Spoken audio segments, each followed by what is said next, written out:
Bonjour à tous, c'est Antoine Martinez. Je suis coach en nutrition et expert en perte de poids. Je me spécialise dans les transformations physiques.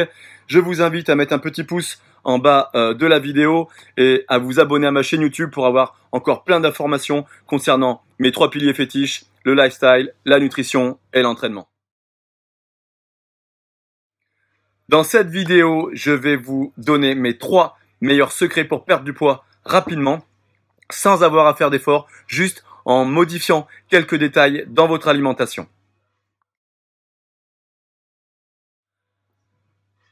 Les jus de fruits industriels. Depuis que je suis tout petit, j'entends mes parents, mes grands-parents, toute ma famille me dire qu'au petit déjeuner, il est important d'avoir un bon jus de fruits pour commencer la journée et être en bonne santé. Je l'ai entendu, vous l'avez entendu, on l'a tous entendu. Et pourtant, ce n'est pas vrai. Je m'explique. C'est une croyance, c'est une supercherie que les hauts du gouvernement essayent de nous faire croire, d'accord? On nous vend du jus de fruits en nous disant que c'est bon pour la santé alors que ce n'est pas vrai, d'accord? C'est purement commercial. Un verre de jus de fruits n'équivaut pas à une portion de fruits, jamais. Alors en plus d'être faux, c'est dangereux. Pourquoi? Car au final, un verre de jus de fruits industriel contient autant de sucre qu'un verre de Coca-Cola. Alors, imaginez ça. Est-ce que vous vous voyez en train de servir un grand verre de Coca-Cola à vos enfants au petit déjeuner? Certainement pas. Alors attention, parce que là, je parle bien de jus de fruits industriel et non d'un jus de fruits pressé. Mais il faut savoir qu'un jus de fruits pressé doit être consommé dans l'heure sous peine de perdre toutes ses vitamines. Comme vous le savez peut-être, les fruits détiennent des fibres. Ces mêmes fibres qui ralentissent le passage du sucre dans le sang. Lorsque l'on retire ces fibres, au moment de transformer le jus de fruits, celui-ci augmente considérablement votre taux de sucre dans le sang. Force votre pancréas à injecter une dose de destruction massive d'insuline pour rétablir en fait les niveaux. Concrètement, manger une orange dans sa totalité sera assimilé par votre corps comme un sucre lent, alors que manger cette même orange pressée ou extraite sera assimilé par votre corps comme un sucre rapide, parce qu'on aura donc retiré ces fibres qui ralentissent cette assimilation. Résultat de l'opération, en à peine 2 heures, c'est l'hypoglycémie, le coup de mou direct et la célèbre fringale qu'on peut avoir à 10 heures, qui est inévitable après un petit déjeuner sucré. Au bout de quelques mois, forcément, c'est des kilos en trop. Au bout de quelques années, c'est l'ensemble des cellules de votre corps qui est endommagé. C'est l'effet qu'a le sucre rapide sur votre organisme. Alors, j'ai une deuxième mauvaise nouvelle qui va avec cette vidéo, c'est que le pain que vous chérissez tant a exactement le même impact sur votre corps. C'est pourquoi moi, je déconseille les jus de fruits. Je vous orienterai plus sur justement un extracteur de jus pour commencer, mais surtout des jus de légumes, ce qui vous permettra en fait déjà d'avoir une consommation en sucre beaucoup plus réduite et surtout d'avoir vraiment bon nombre de nutriments et de qualités nutritives qui vont justement avec ces jus de légumes.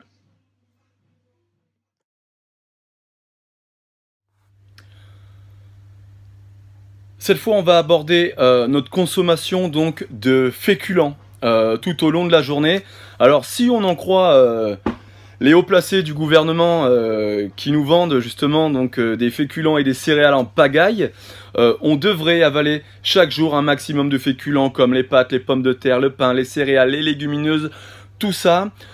Tout cela serait donc des sucres complexes, d'accord, et donc des sucres lents. Alors, c'est un petit peu se foutre de la gueule du monde, parce qu'en fait, ça fait plus de 20 ans maintenant que l'on sait que la plupart d'entre eux sont en réalité des sucres rapides, avec un indice glycémique en plus élevé. Alors, on l'a vu pour le pain, mais c'est également, donc, comme je disais, le cas des pommes de terre, et dans une moindre mesure, donc, du riz blanc et des pâtes. Donc, comme tous les sucres rapides, ils sont à éviter.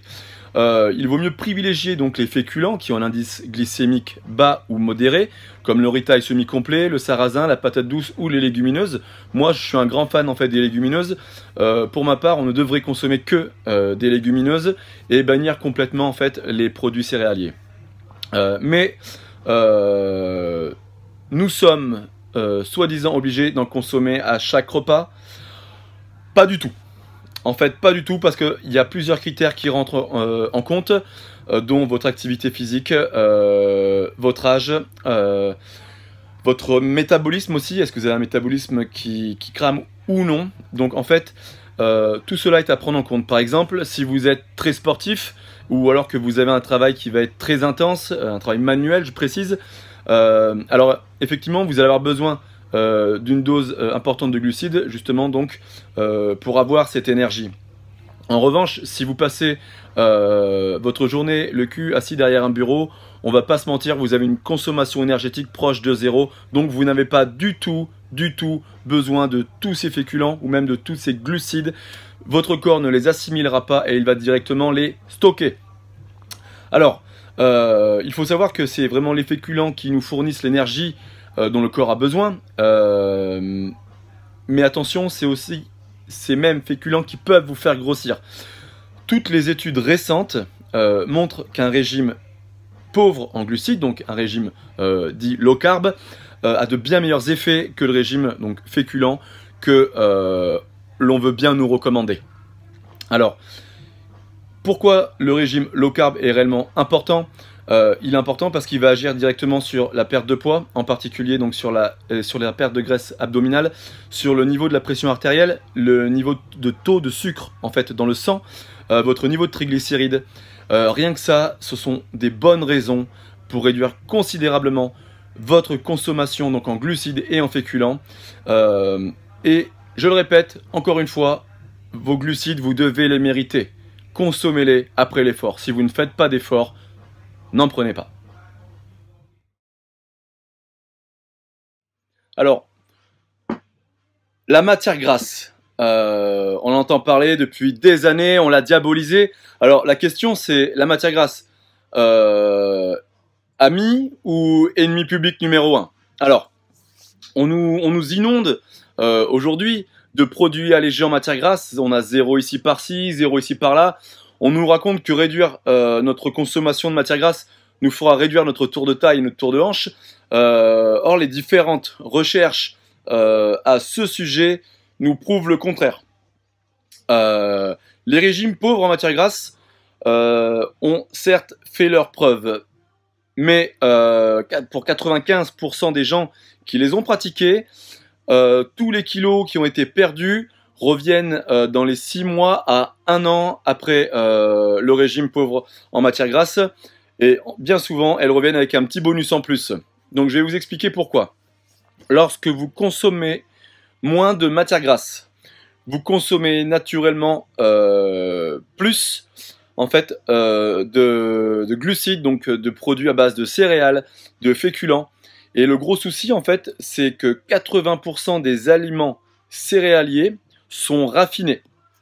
C'est-à-dire qu'une fois ingérés, ils se comportent comme du sucre pur dans votre corps.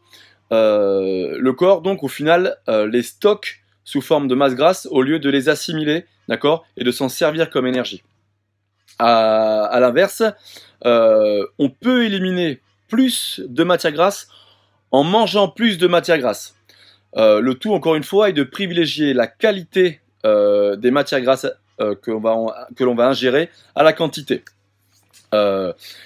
Ainsi, certaines familles de matières grasses comme les oméga 3 qu'on va retrouver par exemple dans les poissons pourraient prévenir en fait de la prise de poids en empêchant les cellules de graisse de l'organisme de grandir et donc d'accueillir davantage de graisse.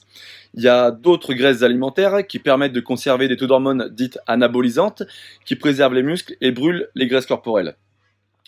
Donc en conclusion, pour maigrir, inutile de faire la fine bouche sur votre huile d'olive dans votre salade ou sur votre vinaigrette ou votre consommation de saumon.